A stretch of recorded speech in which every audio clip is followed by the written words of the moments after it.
Charles Diers ne s'y est pas trompé, c'est bel et bien Paul Aloé-Folou, le meilleur joueur de Ligue 2 de la saison. Dimanche dernier, l'attaquant camerounais du SCO a reçu le trophée UNFP de meilleur joueur de Ligue 2. Auteur de 12 buts et d'autant de passes décisives en championnat, c'est une véritable consécration pour ce joueur de 25 ans.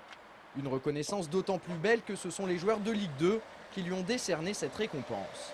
Je crois que quand c'est les joueurs qui votent, soit on a joué contre eux, soit on a joué avec eux et forcément ça a de la gueule quand c'est comme ça. Pour l'anecdote, Paul a reçu son trophée des mains d'un certain Zinedine Zidane. Et ça, le néo-lion indomptable ne risque pas de l'oublier de sitôt. C'est Zidane qui lit mon nom et puis je vais à l'Esrad, c'est lui qui m'a révélé le trophée, c'est bien, c'est un truc, voilà. C'est aussi mon premier titre en tant que meilleur joueur et je crois que je ne vais jamais l'oublier, celui-là. Il est très important pour la suite de ma carrière. Un Paul Aloé-Folou peut en cacher un autre. Vendredi dernier, soit 2 jours avant la remise de son trophée, on pouvait sentir l'émotion dans les yeux de Polo à l'occasion de son dernier match à Jean-Bouin. Ce soir-là, l'attaquant du SCO n'a certes pas reçu de distinction, mais une standing ovation de la part du public angevin. Un souvenir à jamais gravé dans sa mémoire, tout comme les 2 ans passés sous les ordres de Jean-Louis Garcia. C'est 2 belles années. 2 belles années et puis voilà, ça s'achève, mais il y a encore autre chose à faire ici. Il faut que le public reste derrière ce projet et puis ça va le faire, ça va le faire. Les supporters ont également voulu partager cette fête avec les autres joueurs qui ne feront plus partie de l'aventure la saison prochaine. On pense notamment à Blaise Kouassi ou Nicolas Cousin, la doublure de Jean-Daniel Padovani. L'ancien Parisien n'a pas disputé la moindre rencontre de championnat durant ses 2 années à Angers. Pourtant, il a pris du plaisir. J'ai passé 2 belles saisons ici, même si j'ai pas fait beaucoup.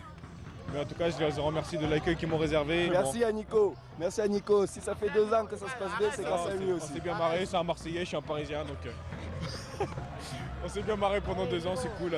C'était également la dernière à Jean-Bouin pour Floyd Haïté, Ted Lavie et aussi Deli Saou, au club depuis 3 saisons. Que du plus pour moi, beaucoup de progrès au niveau sportif, au niveau humain aussi, je me suis fait des amis.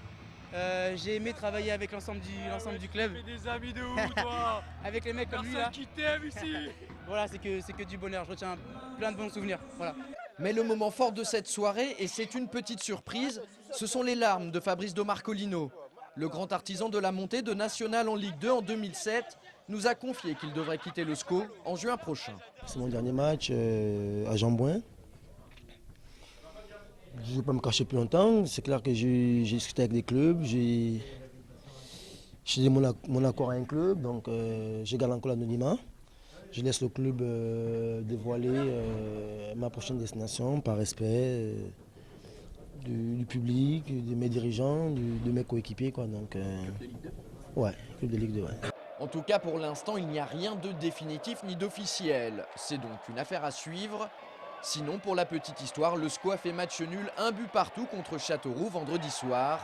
Et c'est Fabrice qui a été à l'origine du but angevin. Alors, faut-il y voir un signe? Réponse dans les jours qui viennent.